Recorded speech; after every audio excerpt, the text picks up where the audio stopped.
Start हुई जरा। सब बच्चे कैसे हैं जरा प्लीज जरा चैट में और वैसे बता दीजिएगा अपनी तबीयत वगैरह मुझे। खैरियत से हैं सारे बच्चे?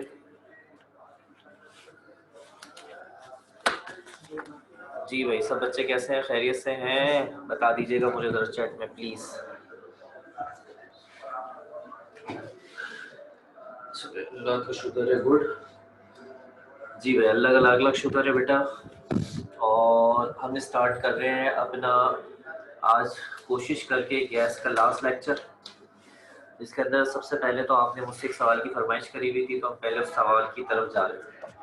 आपने मुझसे कहा था कि बुक का क्वेश्चन नंबर 8 जो मैंने आपको होमवर्क के तौर पे दिया हुआ था वो ट्राई करने का कहा था आपने। मेरे पास बुक मौजूद है।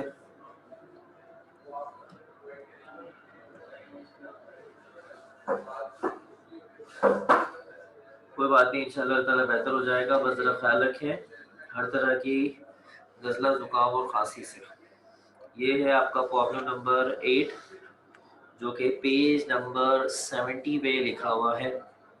हम इसका बनाते हैं डेटा। ये बहुत आसान क्वेश्चन है, इतना परेशान होने वाली बात नहीं है इसमें।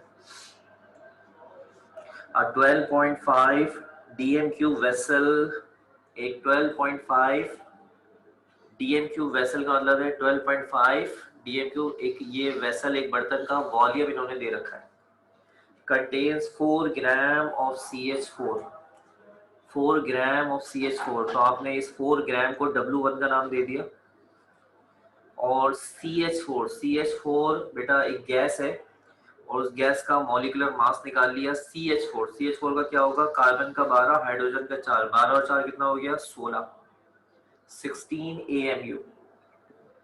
ठीक है। इसके अलावा आगे क्या लिखा हुआ है, इसी कंटेनर में एक और गैस भी मौजूद है 1.8 ग्राम नाइट्रोजन। तो नाइट्रोजन के मास को आपने नाम दे दिया W2, 1.8 ग्राम।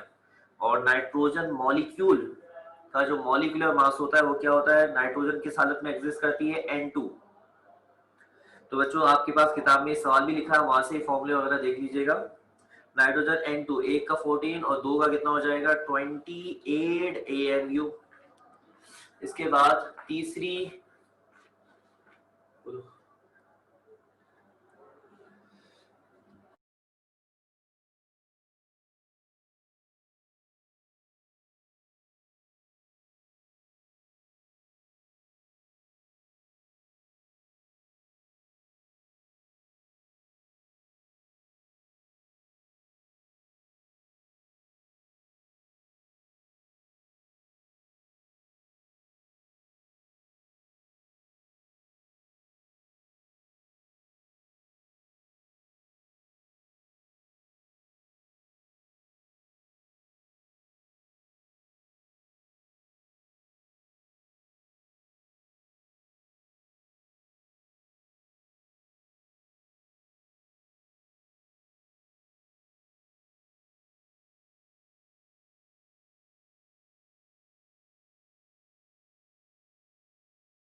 अच्छा जी, थोड़ा सा जरा मैनेजमेंट के कुछ बंदे आ गए थे। नाइट्रोजन का होता है 14 और N2 का होता है 28 AMU। ठीक है। इसके बाद ये कह रहा है 10 ग्राम जीनोन, ये भी गैस होती है, इसका भी मास दिया हुआ है W3, 10 ग्राम जीनोन।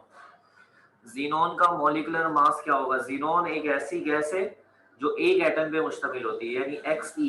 तो क्योंकि ये जरा कम डिस्कस होती है इसलिए इन सबके एटॉमिक मास हमें भी याद नहीं होते, जो कॉमन है उनके ज्यादातर हमें भी याद होते हैं। तो जीनोन का ताल्लुक है ग्रुप 8A से यानी 0 ग्रुप से। तो जीनोन का हम यहाँ से देख लेते हैं 131.3, ये इसका मॉलिक्यूलर एटॉमिक मास है। वैसे मॉलिक्यूलर मास नहीं होता इनका क्योंकि ये सिंगल एटम की शक्ल में पाई जाती है। आपको इनमें से कोई भी वैल्यू याद नहीं करनी, फिक्र ना करें, सब एग्जाम में गिवन होती है। What is the pressure in the vessel, अब तीन तीन गैसें आपने एक डब्बे में जमा करनी है तो जाहिर सी बात है तीनों गैसेस के मॉलिक्यूल डब्बे से टकराएंगे और क्या डालेंगे उसके ऊपर, प्रेशर। तो आपने वो प्रेशर निकालना है एट 0 डिग्री सेंटीग्रेड। टेम्परेचर है 0 डिग्री सेंटीग्रेड। तो 0 में 273 ऐड कर दें ये हो जाएगा 273 केल्विन। साथ में आर की वैल्यू तो आप जानते ही हैं 0.0821 ATM DM क्यूब पर मोल पर केल्विन। और आपने क्या फाइंड आउट करना है यहाँ पे? प्रेशर। ये है डेटा। अब आप यहाँ पे मुझे ओके करें पहले कि भाई यहाँ तक तो क्लियर है सब कुछ, तो मैं बात को फिर अब मजीद आगे बढ़ाऊं। एक वेसल में, कंटेनर में 12.5 DMQ उसका वॉल्यूम था, 3 गैस से भरी गई है। पहली है CH4, दूसरी है नाइट्रोजन गैस, तीसरी है जीरोन गैस। ये सारी गैसें जीरो के टेम्परेचर पे रखी गई थी जो कि केल्विन में 273 होता है। आर की वैल्यू ये है। आपने इन गैसेस का उस कंटेनर में लगाए जाने वाला प्रेशर निकालना है। तो भाई कैसे निकालेंगे, उसका तरीका बहुत आसान। सबसे पहले आपने तमाम गैसेस के अलग अलग करके मोल्स निकालने। First we find number of moles of all gases. First we find number of moles of all gases. Mic बंद कर लें। जब आप माइक ऑन करते हैं तो फिर आप ही की तस्वीर आ जाती है। तो हमने क्या करना है, सबसे पहले नंबर ऑफ मोल्स निकालना है। तो नंबर ऑफ मोल्स निकालते हैं तमाम गैसेस के। कैसे निकालेंगे भाई? तो फॉर्मूला बड़ा आसान है, N1 is equal to W1 divide by M1। Simple formula. W का मतलब मास लेना है और M1 का मतलब मॉलिक्यूलर मास। N1 का मतलब है नंबर ऑफ मोल्स निकालने हैं आप सबसे पहली गैस CH4 की। W1 की वैल्यू आ रही है 4, M1 की वैल्यू आ रही है 16। सो 4 डिवाइड बाय 16 बता दीजिए। 4 डिवाइड बाय 16 कर लेते हैं, 0.25 हो गया ये मोल्स। इसी तरीके से N2 निकाल लीजिए। N2 होगा W डिवाइडेड बाय M2। ठीक है, W2 की वैल्यू हमारे पास कितनी आ रही है भाई? 1.8 ग्राम। और डिवाइड किससे करना है? 28 से डिवाइड करना है। सो 1.8 डिवाइडेड बाय 28, 0.064 मोल्स। इसी तरह N3 निकाल लीजिए, W3 डिवाइडेड बाय M3। तो W3 की वैल्यू आ रही है 10 डिवाइडेड बाय 131.3। तो हम 10 को डिवाइड कर देते हैं 131.3 से, 0.076 मोल्स। यहां तक ओके कर दीजिए जल्दी से, शाबाश। तीनों गैसेस के आपने मोल्स निकाल लिए। जब आपने तीनों गैसेस के मोल्स निकाल लिए तो अब आप एक काम करें, आप टोटल मोल निकालें। टोटल मोल को आप n का नाम दे दें। और n कैसे निकलेगा भाई? N1 प्लस N2 प्लस और N3, तीनों मोल्स को आप ऐड कर लीजिए। N1 की वैल्यू 0.25, N2 की वैल्यू 0.064 और N3 की वैल्यू 0.076। इन सबको प्लस कर लेते हैं और प्लस करने पे जो आएगा वो n होगा। तो ये आपके पास आ रहा है 0.25 प्लस 0.064 प्लस 0.076। तो ये आ गया 0.39 मोल्स। ठीक है, ये आ गए टोटल मोल्स। अब इसके बाद जो सारा काम है वो बच्चों आपके जिम्मे। मैं आपको सिर्फ फॉर्मूला बताऊंगा और अब आप मुझे खुद फैसला करके बताएंगे अब सवाल हो गया आसान या मुश्किल है। फॉर्मूला है PV is equal to nRT। Arrange करें वैल्यूज को, P is equal to nRT divided by volume. अब आपकी तरफ से सिर्फ यस और नो सुनना है मुझे, तीसरा कोई वर्ड नहीं। यस का मतलब है कि खुद कर लेंगे, इसके आगे प्रेशर ATM में आएगा। ठीक है, और अगर नो कहते तो मैं बताता हूँ आपको n चाहिए, गिवन है, ये मिल गया। R कांस्टेंट मालूम है, टेम्परेचर डेटा में लिखा है, वॉल्यूम डेटा में लिखा हुआ है। तो ये था वो सवाल जो आपको ट्राई करने के लिए दिया था। असल में सवाल के अंदर हिंट भी लिखा हुआ था, यानी अगर आप इस सवाल को गौर से पढ़ें घर पे तो इसमें एक हिंट, एक इशारा दिया था। उस इशारे को, हिंट को अगर आप समझ लेते तो ये सवाल खुद आपके जरिए हो जाता। आज की वैल्यू जाहिद उस्मान साहिब। अच्छा बेटा, आर की वैल्यू कांस्टेंट है, पिछले जितने भी न्यूमेरिकल्स वगैरह हुए थे उसमें आर की वैल्यू हमने इस्तेमाल करी, ठीक है ना। तो हमने यहाँ पे आर की वैल्यू इस्तेमाल करनी है।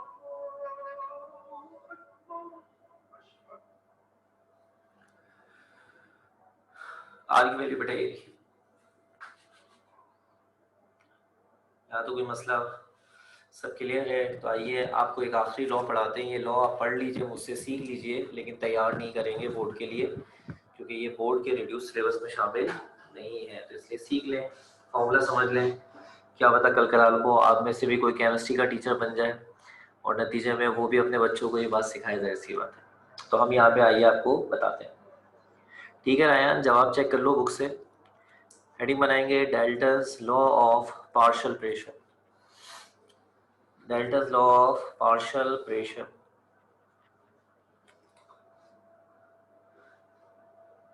बेटा मैं इस लॉ को समझाने से पहले एक रोजमर्रा जिंदगी की एक आसान सी मिसाल आपको देता हूँ। वो मिसाल अगर आपको समझ में आ जाती है तो समझे डेल्टस लॉ ऑफ पार्शियल प्रेशर समझ में आ गया। बहुत आसान लॉ है ये।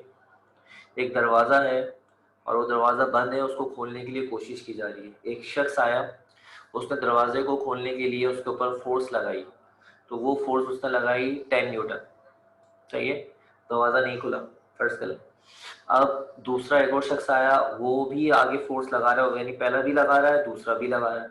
दूसरे ने आगे लगाई 20 न्यूटन, यानी अब टोटल फोर्स कितनी हो गई 30 न्यूटन। अब ये दरवाजा खुल नहीं रहा, शायद दरवाजा खुलेगा नहीं क्योंकि हमने मजबूती से बंद रखा हुआ। फिर तीसरा बंदा आया, उसने आगे लगाई 30 न्यूटन, यानी अब तीनों लगा रहे हैं, तो अब टोटल कितनी हो गई 60 न्यूटन। ये जो तीनों अपनी अलग अलग यहाँ पे फोर्स लगा रहे हैं, इस अलग अलग के लिए लफ्ज क्या इस्तेमाल करते हैं, पार्शियल। पार्शियल का मतलब होता है पार्ट, यानी टुकड़ा, हिस्सा। 10 न्यूटन अलग है, 20 न्यूटन अलग है, 30 न्यूटन अलग है। ये तीन अलग अलग हिस्से हैं, ये तीनों पार्शियल फोर्सेस हैं और ये तीनों मिलकर दरवाजे पे लग रही हैं। कंटिन्यू करते इस मिसाल को, जरा अजान मुकम्मल हो जाए, जरा अजान हो जाए फिर कंटिन्यू करते हैं, ठीक है बेटा। एक मिनट।